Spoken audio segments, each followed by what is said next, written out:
Halo teman-teman investor semuanya, ketemu lagi dengan Roy di sini dan di video kali kita akan bahas satu saham IPO lagi yaitu saham Ratu Raharja Energi Cepu.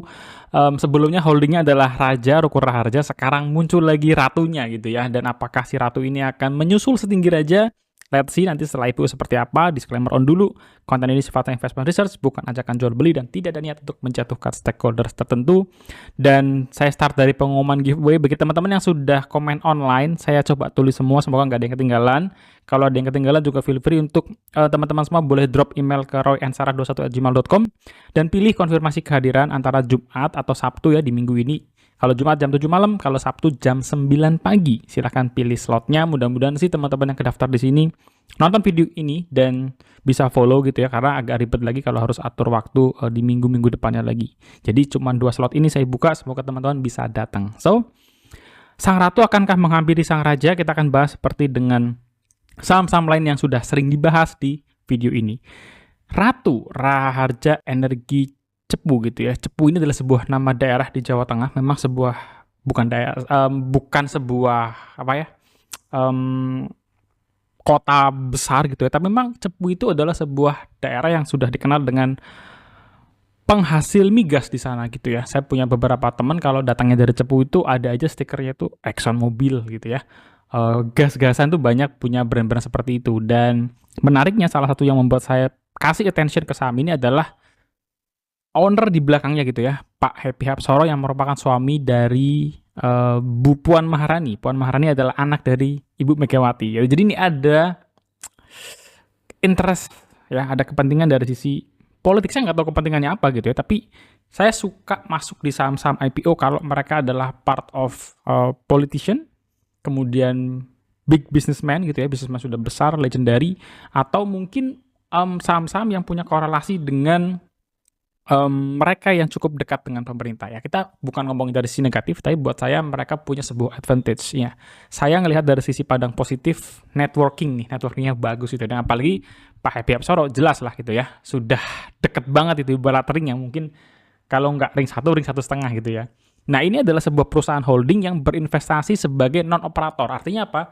Mereka bukan sebagai operator langsung. Medco operator langsung, Elsa operator langsung, Energ itu operator langsung, mereka enggak. Mereka invest di saham, di bukan emiten ya, mereka invest di perusahaan yang mengoperasionalkan tambang migasnya itu. Nah, mereka invest di 2 titik, di Blok Cepu dengan partisipasi 2,2% dan di Blok Jabung partisipasinya 8%.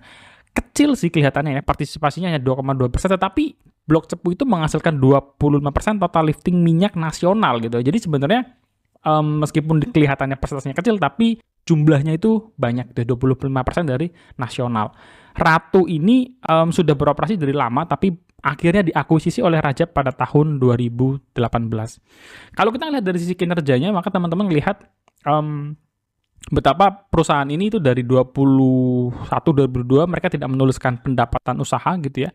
Lalu mereka mulai melakukan pencatatan pendapatan usaha di 2023, dan di 2023 mereka mencatatkan pekerjaan pendapatan usaha yang baik gitu ya, nominalnya 47 juta dolar US, dan di tahun 2024 most likely mereka akan bisa naik lebih tinggi. Kalau ini per 30 Juni artinya kali 2 saja 54 juta dolar sekian. Dan dari sini dibandingkan dengan kondisi tahun sebelumnya year on year, pendapatannya naik 142%, laba bersihnya naik 20% dengan ROE yang superior gitu ya. ROE-nya mereka itu di level, kalau kita lihat di sini 35,61%. Jadi ini superior sekali angka return on equity-nya gitu ya. Di sisi keuangan gimana? Di sisi keuangan kita ngelihat bahwa perusahaan ini punya utang yang perlu menjadi catatan. Kenapa? Karena mereka punya utang jangka pendek ya. Utang jangka pendeknya mereka masuk dalam liabilitas jangka pendek itu 6 juta dolar sekian. Mereka juga punya utang yang jangka panjang gitu. Jadi di samping utang jangka pendek ada utang jangka panjang. Kalau ada utang jangka pendek yang kita lihat nominalnya cukup besar, maka kita harus lihat apakah ada kas yang bisa available once benar-benar harus bayar gitu ya. Dan kalau kita loncat ke bagian asetnya, mereka punya aset kas dan setara kas di bank itu 6,6 juta sekian dolar. Jadi kalau kita mundur lagi, mereka punya kas 6,6, ada pinjaman 6,4, at least apes-apesnya mereka masih bisa bayar dengan semua uang kas yang tersisa gitu ya. Dari sisi ekuitas juga sama, Mereka mencatatkan kenaikan ekuitas karena ada modal tambahan di store gitu ya, di setiap tahunnya khususnya dari 2021, 22, 23, dan ke 2024. Dan akhirnya di 2024 mereka sudah mulai akan masuk IPO, nanti ekuitasnya pasti akan membesar lagi gitu ya. Jadi kalau kita lihat dari sisi keuangannya, maka dari sisi kas mereka punya jumlah kas yang cukup kalau diperlukan untuk membayar semua jumlah utang jangka pendeknya. Dan yang jadi catatan juga kita lihat ada jumlah piutang yang cukup besar di sini ya, piutang usaha pihak ketiga. Kita belum bisa melihat statistik kayak berapa sih pembayaran piutang ini jadi duit lagi masuk ke dalam cash flow. Itu belum bisa kita terlalu eksplor ke sana, tapi nanti kita coba lihat lagi setelah data-datanya rilis gitu ya. Mereka mulai ada, apalagi kalau dibantu sama Stockbit itu kan lebih gampang ya, melihat days inventory dan lain-lain. Dari 1,6 kali menandakan bahwa mereka punya debt itu lebih besar dari nilai ekuitas. Nah, apa yang terjadi dengan keuangan Ratu yang mereka publish di prospektusnya mereka gitu ya? Pertama yang kita lihat di sini adalah Ratu berusaha untuk melakukan pembayaran utang gitu ya. Maka kita bisa ngeliat ini beberapa kali Ratu itu melakukan pembayaran utang ya, utang bank. Mereka juga melakukan pembayaran utang dividen. Mereka juga melakukan pembayaran pinjaman bank mandiri gitu ya. Jadi manajemen sebelum IPO mereka coba untuk mereduce utang yang mungkin rasanya akan menambah bagus gitu ya, menambah ketertarikan para investor. Karena kalau utangnya terlalu gede, mungkin investor juga agak ragu-ragu gitu. Jadi di prospektus mereka menuliskan catatan-catatan yang menurut saya cukup impresif dalam rangka mengurangi beban utang. Lalu kalau kita lihat dari sisi dividen, perusahaan juga sepertinya cukup royal dalam membagikan dividen gitu ya. Saya nggak tuliskan di sini, sepertinya ketinggalan, tapi manajemen berkomitmen untuk memberikan up to 60% dividen payout ratio kepada para investornya. Lanjut, kita ngomongin soal skema IPO-nya ya. Pertama, IPO-nya sendiri akan berlangsung penawaran umumnya 2-6 Januari, ya, jadi mulai besok untuk penawaran umum. Mereka menawarkan 20% kepemilikan gitu ya, tetapi dari 20% kepemilikan ini, 13% diantaranya adalah divestasi dari si holding, yaitu si Raja gitu ya. Sahamnya ditawarkan di harga 900 sampai 1150, dan kalau semuanya terserap, maka di harga tertinggi itu nanti IPO ini nilainya 624 miliar sekian. Penjaminnya adalah Henan Sekuritas dan Sukor Sekuritas. Kalau kita melihat dari sisi penggunaan dananya, maka 157 miliar ya. Jadi Ratu itu nanti akan dapat 216 miliar dari total 624. Sisanya kemana? Sisanya diambil sama Raja, karena kan divestasi gitu kan.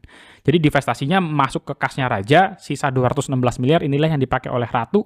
157% mereka pakai untuk cash call ke PetroChina dan 34 miliar ke Exxon ya. Mereka jadi bayar cash call untuk melanjutkan operasi migas selanjutnya. Sisanya mereka pakai untuk biaya operasional ya, dan jumlah yang lebih besar justru masuknya ke kasnya Raja. Dari sisi valuasi ya, dengan kita ngelihat kemampuan earningnya mereka, market cap-nya, PBV-nya, maka kalau kita bandingkan di level apa yang tersedia di market sekarang, maka valuasi dari si Ratu ini bisa kita katakan cukup premium gitu ya. Market cap-nya 2,4 sampai 3 triliun, PER-nya mereka 10 sampai 13 kali, PBV-nya 2,9 sampai 3,2 kali dengan ROE 35 sampai 42%. Kita lihat dari statistik yang ada, maka PER 10 sampai 13 kali itu kalau kita lihat di sini dibandingkan dengan Medco, Elsa dan Energ itu jauh ya, 2 kali lipat lebih. Ya, mereka mungkin kompetisinya dengan si induknya nih, dengan si Raja yang belakangan ini memang harganya sudah naik tinggi. Tapi kalau dengan Medco, Elsa dan Energ itu malah Ratu ini masih tergolong jauh lebih mahal dengan market cap yang masih lebih kecil daripada ketiga pesaing atau yang ada di market sekarang ini. Dengan ROE yang 42 sampai 35 lah, yang katakan 35 sampai 42%, memang ROE-nya si Ratu ini yang tertinggi dibandingkan dengan apa yang tersedia di market saat ini. Tapi jangan salah bahwa ROE Medco yang 17% itu juga menurut saya sudah satu ROE yang cukup bagus gitu ya untuk dipertimbangkan. Cuman konteksnya ini kan sekarang IPO-nya si Ratu gitu ya. Jadi mereka menawarkan hal-hal tertentu, substitusinya adalah ROE yang impresif. Next kita lihat story yang berkaitan dengan saham satu ini ya, saham Ratu gitu ya. Pertama yang saya tulis duluan adalah langkah Raja melepas 13% saham Ratu gitu ya. Saya sebenarnya kurang suka dengan sistem divestasi ini. Kenapa? Karena kalau sebuah perusahaan, dia ngelihat anak usahanya ini punya potensi untuk grow lebih tinggi lagi, untuk grow lebih cepat lagi, accelerate gitu ya, dan lain-lain, kayaknya kok sayang gitu ya, Raja ngelepas 13% dari sahamnya Ratu gitu. Kenapa nggak full dari sahamnya Ratu aja yang dilepas ke masyarakat? Jadi ini kesannya kayak, Raja lagi butuh uang, oke lah dia lepas dulu sahamnya dari Ratu gitu ya. Ini mungkin bisa jadi salah satu alasan trigger kenapa harga saham Raja itu naik terus gitu ya sejak beberapa bulan ke belakang. Karena berarti dengan IPO-nya si Ratu, Raja itu langsung dapat uang cash gitu ya. Karena 13% dari yang tadi masuk 400 miliar itu akan masuk ke Raja gitu ya. Dan di laporan keuangannya Raja 2025 kuartal 1 ya, mereka bakal naik tuh ekuitasnya. Dengan jumlah porsinya bahkan lebih banyak ke Raja daripada ke Ratu. Jadi IPO-nya si Ratu, duit yang dimasuk justru lebih banyaknya untuk si Raja gitu ya. Cuman dengan adanya hal ini, saya ngelihat malah sisi positifnya adalah Ratu ini bisa jadi ke depan akan melakukan aksi-aksi korporasi lainnya gitu ya. Mungkin right issue, mungkin apa gitu ya. Yang siapa tahu mereka bisa menghadirkan investor luar yang lebih strategis gitu ya. Investor baru yang lebih strategis. Itu mungkin jadi salah satu opsi yang tersedia bagi Ratu ke depannya. Di sisi bisnis perspektif, Ratu ini juga saya baca-baca di beberapa berita dikabarkan mengincar untuk bisa ikut partisipasi lagi di blok Kasuri gitu ya. Dan di blok Kasuri ini kalau terrealisasi pasti ini akan menambah revenue Ratu ke depannya gitu. Jadi ini buat saya salah satu storyline cukup bagus untuk Ratu dari sisi ekspansinya. Nah, bagaimana dengan underwriter-nya gitu ya, sebagai orang yang ikut IPO kita juga perlu tahu nih siapa nih yang ngurusin gitu, dan track record-nya bagaimana. Meskipun ini bukan faktor utama saya dalam mengambil keputusan ikut atau enggaknya dalam IPO gitu ya. Henan beberapa kali kok teman-teman suka ngelihat saham-saham ARA nih, wah kelihatan ya, 2 kali ARA, 1 kali ARA, 2 kali ARA, 2 kali ARA, cuan 3 kali ARA, DAS ya, DAS itu beberapa 3 kali ARA juga gitu ya. Ini saham yang terakhir listing oleh Henan, itu DAS naiknya juga cukup lumayan gitu ya. Jadi Henan secara track record dalam menghantarkan IPO-nya, sahamnya IPO itu potensi ARA-nya cukup besar. Sukor di sisi yang lain, mereka pernah mencatatkan ARA gitu ya, dengan Awan, waktu itu dengan RAM juga 2 kali ARA, MBMA gagal ARA, NSSS juga gagal ARA gitu ya. Hill juga naik beruntun tapi nggak pakai ARA, ya tapi lumayan lah ya, naik beruntun terus. Jadi both dari Henan dan Sukor itu berhasil mengantarkan emiten IPO, kemungkinan ARA-nya cukup besar gitu ya. Catatan akhir untuk pembahasan saham Ratu ini, saya coba recap singkat. Kalau dari sisi finansial, saya put nilai B, ini tadinya sih saya mau ketik tapi ini belum gitu, saya jelasin aja. Saya kasih nilai B karena saya ngelihat aspek dari utang gitu ya, aspek dari utang yang mepet banget antara kas dengan utang jangka pendeknya.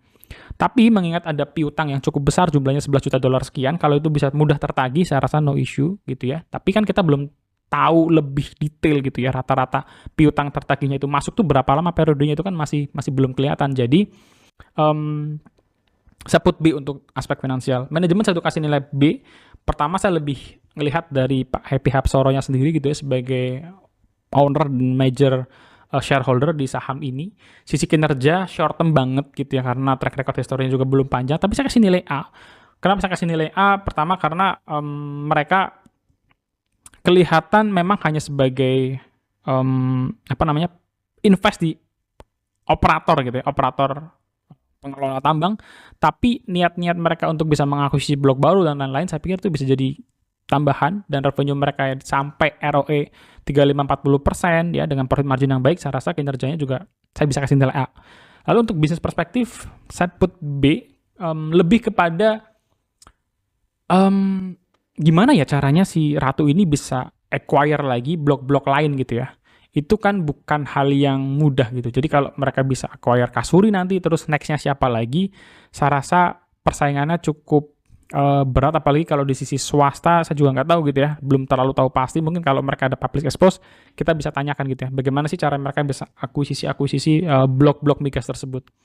Terakhir dari sisi interest dan momentum, saya ngelihat dua saham ini tuh paling banyak dibicarakan saat-saat ini mengenai CBDK, Pani, dan CBDK ya, undernya Pani dan Ratu ini gitu ya. Jadi rasanya untuk saham Ratu bisa ARA di awal-awal perdagangan cukup terbuka lebar gitu ya. Dan apakah Ratu ini nanti bisa mengikuti setinggi si Raja? Ya, let's see. Let's see berapa kali dia bisa ARA. Yang pasti saya ngelihat dengan dana yang dilempar itu sekitar 600-an miliar, itu sih bukan angka yang cukup besar sebetulnya. Jadi saya sudah expect akan ada volatile di awal-awal perdagangan lah, 1, 2, 3 hari pertama ARA itu kayaknya masih sangat mungkin dengan nilai dana terserap yang nggak terlalu besar. So, good luck teman-teman bagi yang tertarik untuk ikut IPO-nya Ratu. Semoga ngasih insight tambahan dan tulis, feel free untuk kita bisa diskusi bareng kalau ada yang masih belum clear atau mau ada nambahin informasi tambahan terkait saham Ratu. Sampai ketemu di next video. Jangan lupa untuk subscribe, share, like, dan komen di kolom komentar. God bless you guys. Bye-bye.